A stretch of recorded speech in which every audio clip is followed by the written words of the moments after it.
Sinasabi ni Aimee, hindi mo pa nasagot. Ngayon naman, bilyon na budget sa DepEd. Nako, lagot! Ang nangyayari sa ating bayan ay labis na nakakalungkot. Meron tayong mga vlogger na ang pag-iisip ay baloktot. At syempre meron tayong mga politiko na kurakot. At meron tayong pangulo na takot. Ang paglilingkod sa bayan ay walang pamilya-pamilya. Kaya hindi ka dapat naglalagay ng buwaya. Sila ay nagrereklamo sapagkat ang budget ni Inday Sara ilang araw lang ubos na. Nagpapatunay lamang ito na ito'y ginagamit sa tama katulad ng sakuna. Yung malaking budget ninyo nandyan pa ba o baka naman nakatago na? Ito yung pinagtatanggol ng mga vlogger tapos ang sinisiraan ay si Sara. Ano ang nangyayari sa utak nyo, nakasara? Ito kapag binabatikos yung sumasagot ay aso niya. Kaya hindi na ako magtataka kung ang script ng paninira ay galing sa kanya. Sabi naman ng mga vlogger, hindi nyo na kailangan sirain kasi matagal na kayong sira nung si Duterte pa ang namamahala. Kung ganyan ang pag-iisip ninyo, hindi kami naniniwala. Bilang makata ng bayan, ang sarap magwala. Masama daw si Inday Sara, yon ang sinasabi nila. Ikaw vlogger Mima Alicia, kung totoo ang sinasabi mo na masama si BP, matagal ka na sanang nakahawla. Pagbibintangan mo ba naman na siya ang nag-scam sa laptop, iyong senador, tanungin mo sila. Kapag si Villanueva ang magsasabi, iyong totoong nang-scam ay yung pinagtatanggol mo pala. Vlogger Mima Alicia, huwag kang mag-alala dahil ito ay isa lamang paalala. Sayang lamang ang iyong alindog kung ang pag-uugali mo ay kalog. Anong gusto mo? Papakainin kita ng hilaw na hotdog? Pag-usapan natin mga minamahal, itong si Vice President Sara Duterte, VP ng KOJC. Kasi hindi ko talaga makita kung saan banda na naging Vice Presidente ng bansang Pilipinas itong si Sara Duterte. Kasi wala siyang pakialam sa mga inabuso. Diba? Wala siyang pakialam sa mga namatay. Wala siyang pakialam sa mga taong biktima ng rape ni Apollo Kibuloy. So, hindi ka mararapat na tawagin na vice-presidente ng bansang Pilipinas. Ano ang pinagsasabi mo, Alicia? Bakit si Kibuloy may pinatay ba siya? Huwag kang syunga-syunga. Ang sarap pasukan ng burat ang iyong bunganga. Pasensya na, bastos ka kasi, kaya huwag kang buba. Sinasabi mo rapist si Kibuloy, bakit napatunayan na ba? Hindi ka husgado kaya bibi, kalma. Kung ayaw mo na ikaw ay ikama. May mga sintu-sintu talaga tong mga Duterte na to. Kaya nga tama ata yung sinasabi ng ng mga psychologist na itong si Sara Duterte, maaaring mayroong mental health disorder talaga. Sinasabi mo na baliw si Sara, nakakagigil ka. Ang sarap mo pakainin ng burat, ang ina ka. Hindi na to away sa politika. Ito ay personal na pang-iinsulto kaya nakapagtataka.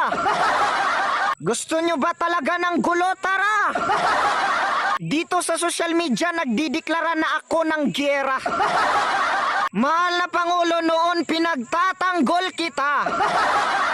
Pero ngayon binabawi ko na ang aking suporta. Dahil sa mga vlogger mong bastos at walang kwenta.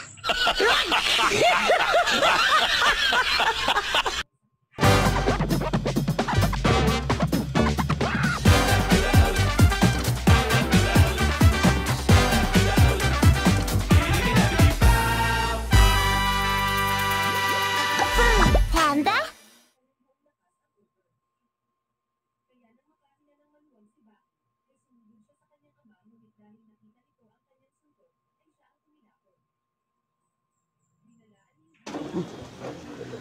So, the Honorable Marcoleta, please repeat your inquiry.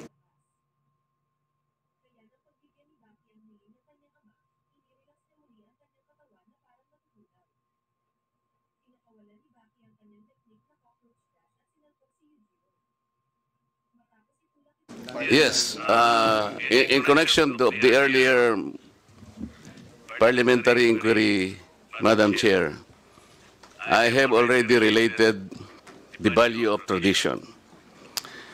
Parliamentary procedures, Madam Chair, grow from or are enriched by traditions, experiences, and precedents collectively gathered by the House of Representatives over years, and the institution keeps them well.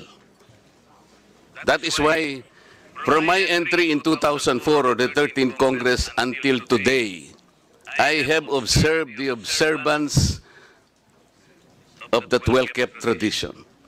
The two highest positions in government, namely the office of the President and the office of the Vice President, were duly accorded with respect and deference.